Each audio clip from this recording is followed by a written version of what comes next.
হাকিকি মৃত্যু একবার।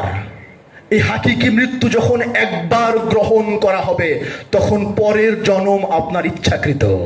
আপনি আবার আসবেন কি আসবেন না সেটা আপনার ইচ্ছার উপর নির্ভর করে, কারণ আপনি মুক্ত, অলরেডি মুক্ত।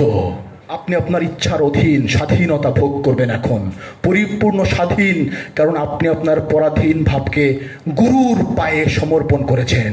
গুরু আপনাকে স্বাধীন করে দিয়েছে, তার মহারুহের জগতে আপনাকে নিয়ে গিয়েছে। এখন আপনি সবই আপনার ইচ্ছা, মানে একের ইচ্ছা, এককের ইচ্ছা। তাই মহানবীকে বলা হয় নাই মহানবী সৃষ্টি হয়েছেন, মহানবীকে পাঠানো হয়েছে। ওমা আরসালনাকা ইল্লা রাহমাতুল লিল আলামিন। কারণ মহানবী কবরের মধ্যে নাই, নাউজুবিল্লাহি মিন জালিকার, কবে যাবেও না। যিনি যাবেন কবরে তাকে আবার জীবিত হইতে হবে, কিন্তু মহানবী জীবন এবং মৃত্যুর বাইরে, তাই তাকে পাঠানো হয়। ওমা আরসালনাকা ইল্লা রাহমাতুল লিল আলামিন। খালাকতাহু বলেন নাই, খালাকতাহু বললে আযাব, শাস্তি, আবার দেহতে ঢোকো।